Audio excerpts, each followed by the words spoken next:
Hey guys, thanks for joining me this week on For All Things Lexington. It's the only show dedicated to Lexington, South Carolina. Here, you'll hear me talk to people, groups, bands, and organizations about where to go, what to do, and who's who in and all around our beautiful Lake Murray. I'm your host, Angela Barrett, and this is For All Things Lexington. Hey guys, thanks for joining me today. I have James Amick from Amick IT Services. Not from, he's the owner and operator. Let me clear that up real quick. Thanks for being here today. Glad to be here, Angela. Yeah. Thank you for inviting me. Absolutely. So now, you specialize in IT services, and your unique specialty is really to help small businesses. Yes. Yep. Cool. And a lot of small businesses, it's me. I mean, I do have an editor for this stuff, but, you're like, oh my gosh, how much is this going to cost me? When you call big services or whatever. So, and that's a really good service that you provide. A lot of real estate agents use you, which is a good thing. But before we get into your IT specialty, I have a question. All right. I want to talk about your ghost hunting, your paranormal research.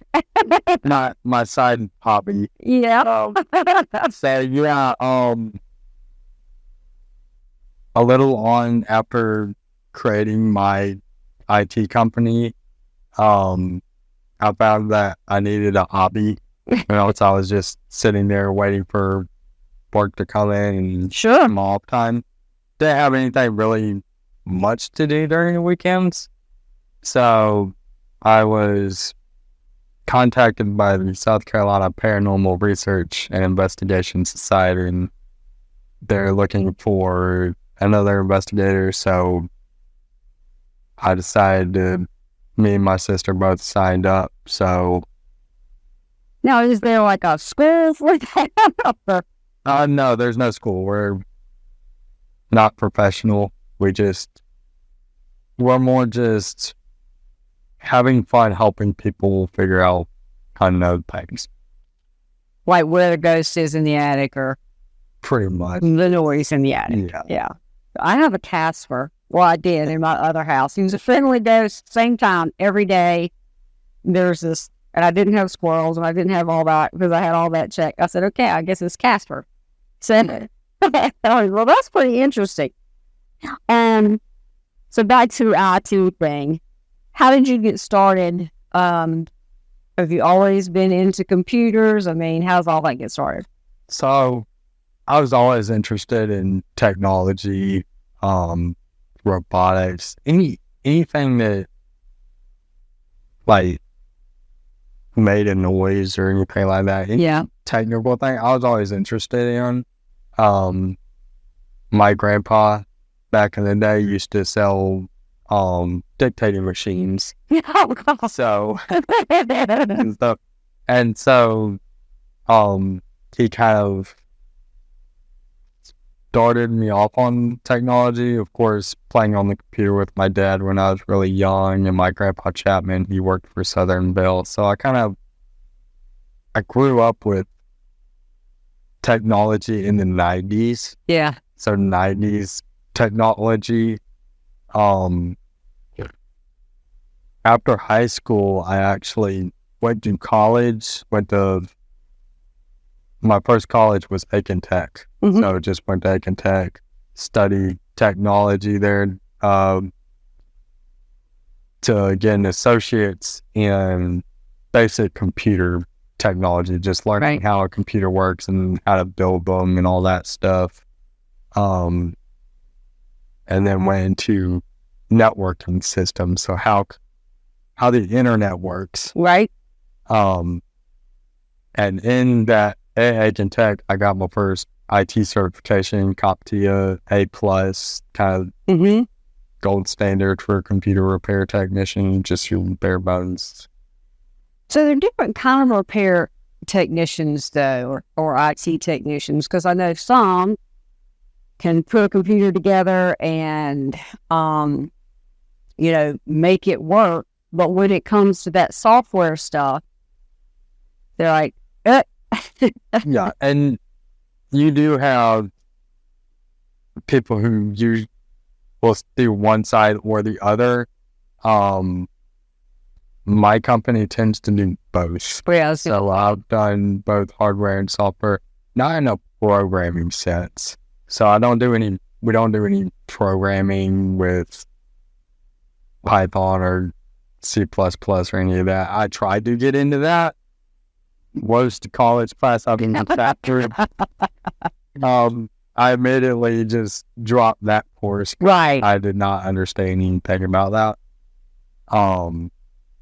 So, But like your basic programs, maybe for non-Mac users, your Windows and Outlooks and things of that nature. Again, non-Mac programs, is that sort of software kind of things that y'all can do? yeah, so the software stuff we focus on is like cloud storage. We do mainly mess around with Amazon Web Services, which is a cloud-based Right. software as a service, hardware as a service model. But as far as software goes, we're helping you set up your emails. We're helping you get cloud storage. We're helping you with installing an operating system on your computer, getting your desktop organized and all that. And also on the software side, we do have our automations, which is kind of the big point of my business. Is we do focus on helping people automate those boring tasks that they don't really want to do. Maybe you're, as a real estate agent, you have a lot of work that you probably sit at a computer. I don't really want to do this. It's boring, repetitive. Right. We help to automate that stuff so that way you can focus more on what your clients are. So give me an example of that. So a good example is data entry. So data entry is something that you're not getting away from it. It's always going to be there. You get a new client, you got to enter their information enter their house information into the MLS. Right. You got to get their information on the contract, all that stuff. And if you've got a lot of clients you're onboarding, or maybe your onboarding step, or maybe just filling out paperwork. I deal with lawyers who fill out a ton of paperwork. Right. And it's just the same information going on different paperwork. And so that's something we can automate, whereas the computer will do that for you. Oh, that's cool. Yeah, that's neat. Now you're a pretty heavy blogger. We do have a blog. Yeah. So we try and the main point of the blog is just helping to educate people on technology, kind of tell them what's going on. Great stuff out there. What's going on Phenomenal stuff in the world. Hey, this is happening right now. This is what's new. You've got some how-tos. And we're actually starting to we do have a YouTube channel, so we're starting to roll out some videos as well to kind of complement the blog post. Right. So that way you get visual and you can read. So while I'm on that, give me everybody your web address real quick, because it's at the top. The blogs are up there, and it is really phenomenal information. I'm not kidding. I mean, I went into this rabbit hole one day, and they sound like, and then that fight was like an hour and a half later. Yeah, so our website is www.amickitservices.com, AMICK, itservices.com. Yep. So y'all go there and read the blogs. Yeah. Yeah, go check out the blog, check out our services. We upgraded our managed services to more of an umbrella package, so it's more inclusive, easier pricing for businesses. Because that's our motto is basically, my job is to help make your job easier. That's the whole thing of our business. Using technology to make your job and your life easier. And the businesses that you're working with don't have IT people. I mean, it's not like, we're at the chamber, so it's not like Lexington County, who's got a dedicated Or department. have dedicated internal IT people. Right. And if you're a big business, you can afford that. But if Right. you're a small mom and pop or you're a startup, For a sole proprietor, yeah. yeah, So it's hard. even up to, usually once you get to 20 employees, you've got that control and Right. stuff. But up to 10 employees, It's usually outside IT, yeah. yeah. And a lot of these the thing is, small businesses are usually left behind when it comes to stuff because one is the affordability. Right. You go up to your big name IT company that's, got a contract with somebody like Amazon or Right. Lexington Chamber, they're going to want a large price for that. And they're going to probably want a 2 or 4 or 3 year contract Right. that you want to sign. Our company, of course, did away with contracts. We don't do long-term 3-year contracts. Right. We do kind of like a gym membership is how I tell people. You pay monthly and we help you. Yeah. Yeah, because y'all got, we will have to tell the different services. So tell us about that, because I don't want to mess anything up. I can see it in my head, but I might step into it messed up. So the list of services we have our basic managed services for business, and that is just taking care of the technology, making sure it runs right, making sure it's constantly working, kind of like your car. You bring it in, you get an oil change, you get the tires rotated. That's what we're doing with your technology. We're being proactive so that way it doesn't break and now you're having to call around Right. and all that downtime. So that's with our managed services, which we just upgraded. We also, second one we have is our business automation, where we're going into the business. We're looking at what the processes are. We're looking at what we can make the computer do. What can the computer do for the company so that the company can focus more on getting more clients in the door and helping the existing clients get more out of their services. And Yeah. we've seen really good return rates on that kind of service. Right. They're really able to focus on the clients. Right. Yeah. Anytime you can make it automated and you have more, physical time, doing something else is always a good thing. The third one is our security. So this is a new one we've introduced. We're getting into cybersecurity because with the new thing with AI, cybersecurity is a really big topic. And again, large businesses can handle a cyber attack. They have the people. Small business gets hit by a cyber attack, that's it for your business. Your business could go under. So Right. really we'll help you get a written security plan for your business. So that way, what to do when it happens and you are prepared.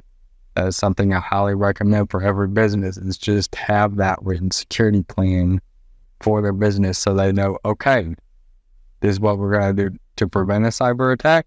And if a cyber attack comes along, this is what our steps are to mitigate the damage from it. Right. Yeah. Good point, because you hear it more and more every day. And so that's a good point. And of course, the fourth one is our emergency tech support, where if your technology, you do have a tech support issue, you can call or text us. We will come to wherever you are and we will help you fix whatever problem you are having.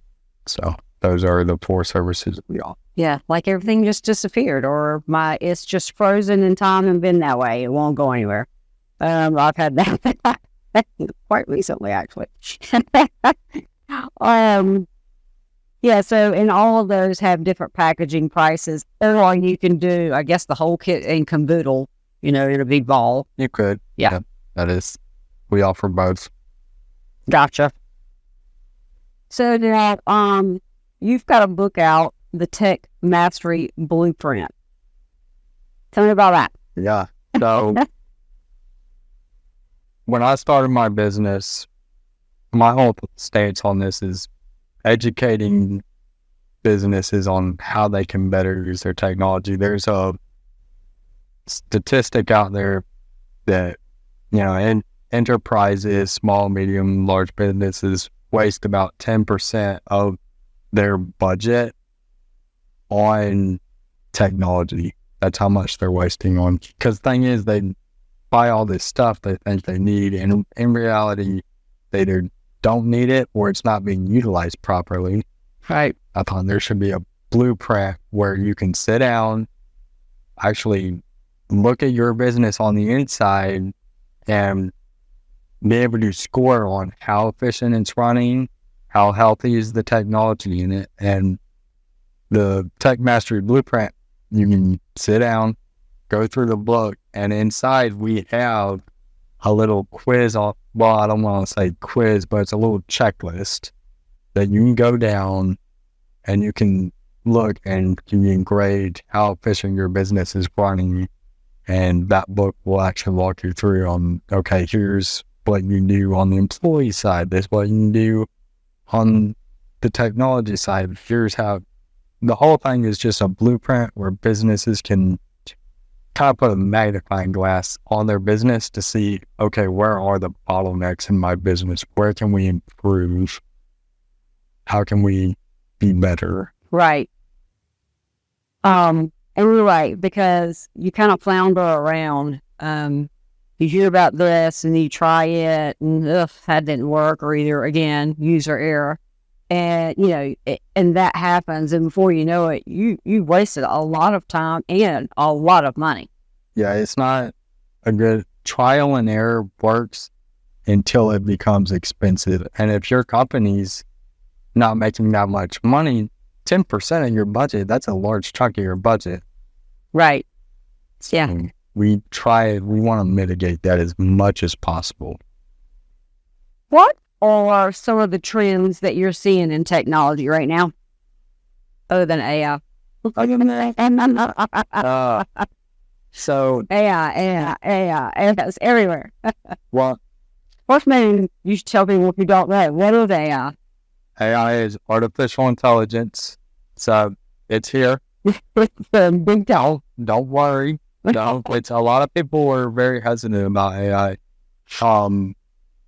It's a tool. It can be used for good and bad. We're seeing both. As far as trends in technology, we're seeing a lot,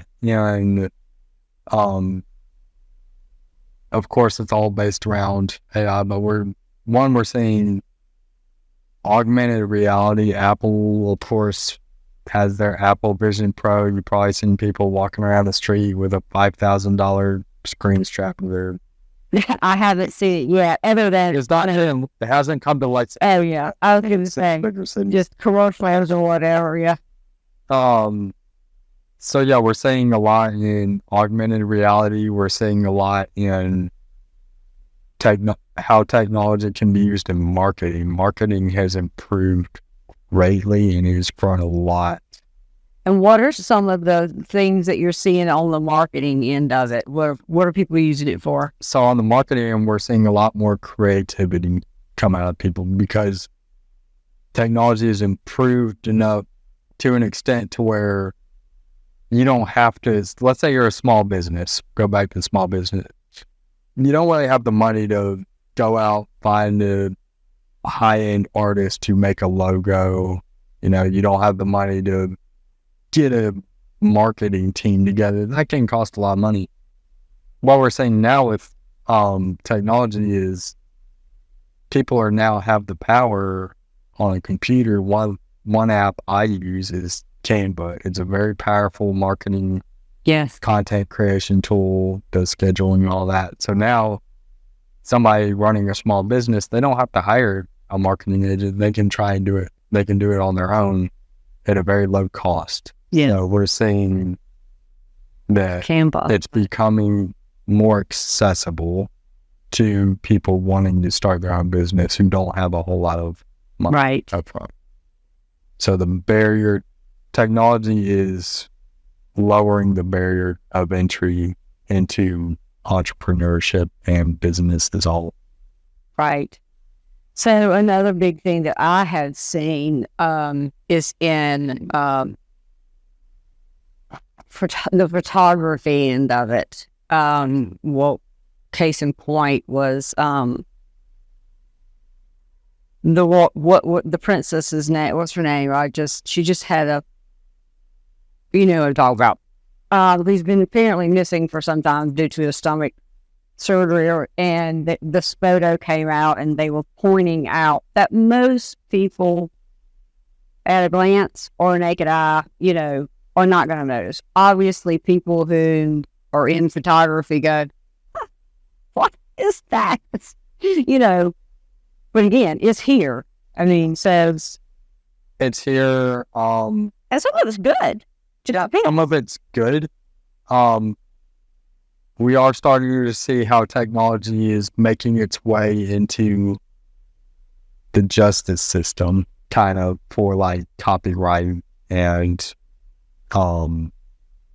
copyright protection mainly, as well as other stuff. So, well, because of it, I mean, just take the photography in, there are going to have to be some regulations on this, and quicker than not. we are seeing it's slow, but we are seeing some regulation come through Congress and other courts. States are starting to come up with their own laws, and it's mainly to protect, again, copyright and intellectual property. Identity theft. Identity theft is on the rise, unfortunately, due to technology. Right. But again, we're also... But there is a lot of good it does. Yes, there is a lot of good. Like, we're using technology we're fighting fire with fire. And the good news is it's starting to help, because we do have those tools to actually help fight against those threats. And it's a double-edged sword. Right. So you have good and bad. So with Chat GP, whatever it's called, GPT, is that what it's called? First came out, I remember typing in, it was a listing description, and I was going to see just what it came up with. It popped out something. I was like, oh, I don't sound anything like that. There's those words that I would never say. Again, it's a tool. Yeah. It's not going to sound exactly like right. You have to edit it. And that's one of the other things that I get a lot on the automation side of it, is automation and the security of jobs. Right. So that's a big thing right now, is things get more automated, forcing jobs that are no longer being done by people. Apparently we have an emergency. No. Right. But, you know, I don't know. I mean, it may, and I could be completely wrong and off base about this, but yes, could it completely replace a type job? But it's not. It can't. I mean, you've got to have a human component in there somewhere. I mean, because, or else it just go awry. One thing I like to analyze is elevators. You know, you go in the elevator, you push a button. You know, back then a guy got paid about, in today's money, $4.25 an hour to spin a little wheel and hoist you up to whatever floor you want. The good old days. Yeah, that guy's no longer there. No. But you still have to push a button, or I've actually been in an elevator where you actually say out loud, hey, I want to go to the 4th floor. It's like, okay. You still have, the human element is there. It's just, you're doing it. So you have to have somebody to fix it when it breaks. Oh, yeah, you still have to have somebody there. That would be my son. That's what he does. It's funny you brought that up. That's a cool job your son has, by the way. But, yeah, there's always going to be a human element to all of it. There would be no there would be no reason for us to be here if everything came that way. So I never see that happening, or at least in my mind. Will it take, like you said, the guy that used to crank? Yeah, it took a job. But you, It took a boring job. yeah, That's what I say is automation will automate the jobs that nobody wants to. yeah, Nobody is going to want to sit at a desk and do data entry for 12 hours a day right, for $10, $15 an hour. It's not, somebody's going to want to do it. right. The thing is, eventually, we will see that phased out where data entry is just, Well, there'll still have to be some data entry because you got to have it in there at least once by human. Because only you a human is going to enter it once. That's Right, and it's either going to be the client that does that or somebody else who right. on the field who does that. Yeah, right. And you have to, at that point, make sure that the information is good information because it's going to be repeated. Because as we always say with everything, garbage in is garbage out. So Yes, you will have to have somebody who, verification. yeah, of all that. Yeah, absolutely. Now, where do you see your company going in the future? In the future, we would like to grow. I'm looking to, obviously, right now we operate all over the state of South Carolina, as well as Charlotte, Augusta, and Savannah. Those are where we are right now. As the company grows and we start getting employees in, I do see us expanding into North Carolina territory. So that is somewhere I would like to take the company. Yeah, that's cool. So, what is your favorite part about, I'm not going to say the IT in general, or most fascinating part, I guess, of what all you do? And it could be the new AI or whatever. But what do you find the most fascinating? The further, I will say this, what fascinates me is the further along in the future we get, the worse a printer will get. Because back then, I have grievance with printers as far as other IT people. We hate printers. Because back then, you could just plug it in. Well, now when you install a printer, you got to download an app, you got to connect to the Wi-Fi, and you've used printers before. Sometimes they connect, sometimes they Right. don't. And I've yet to understand, if I'm only using my printer for my PC, why I have to have an app on my phone. Yeah, it's, I'm not using it for my phone. and with HP, we're starting to get managed printers where you subscribe to your printer that you bought. So Right.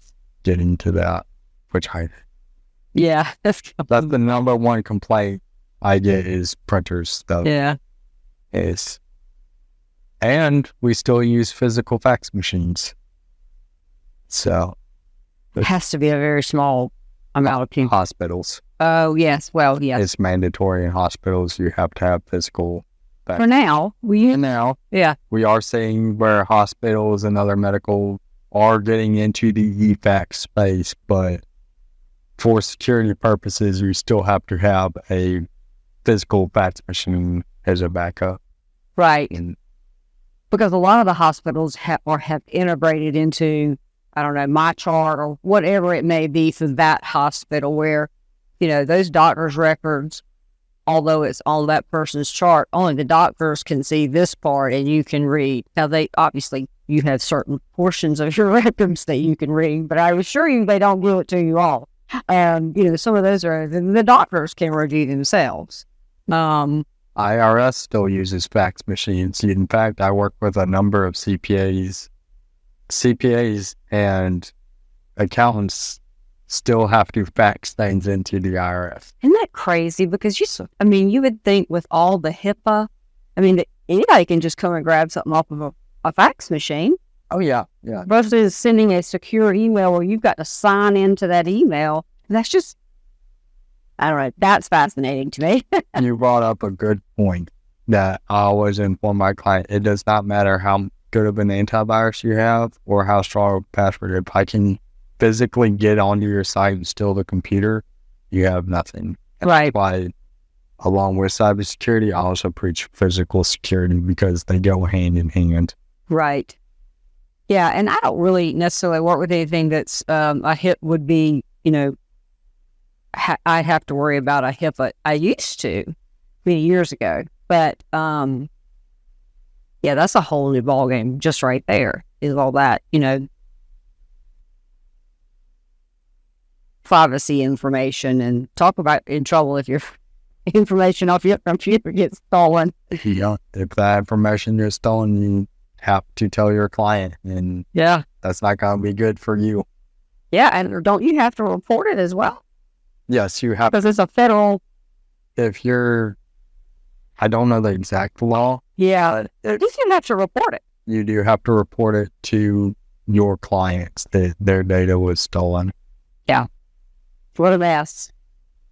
Yeah, I just find it all, and you're probably fascinated, people like me who really know nothing about IT. That's why I depend on you guys. It does fascinate me, at least some of it. And then some of it, I'm like, just make it work. I don't need everything else. And that's perfectly okay. If you come to me and say, I need it to work, yeah, don't need everything else. I'm more than happy. But some of that other stuff, it is fascinating. And like I said, I am addicted to the sort of the photography things. I haven't really delved into using a whole lot, but I am addicted to a lot of it. I mean, watching it on the Instagram feeds and things like that. But it's fascinating as an amateur photographer. But anyway, well, thank you so much. Tell everybody how to get in touch with you. Again, please. Yeah, if you want to reach out, again, www.amickitservices.com, AMICK-IT-services.com. You can also call or text us at 803-563-2144 or email us at info@amickitservices.com. Yeah, thanks so much. You're welcome. Thank you for having me on. I appreciate it. Completely. Hey guys, thanks for hanging out with me today, and I hope you enjoyed the show. If you'd like to be a guest on the show or know someone you'd like to see on the show, contact me at forallthingslexington.com. That's the number 4, allthingslexington.com. For All Things Lexington has been brought to you in part by Amick IT Services and by Angela Barrett at HomeMattersSC.com, building on what matters to you.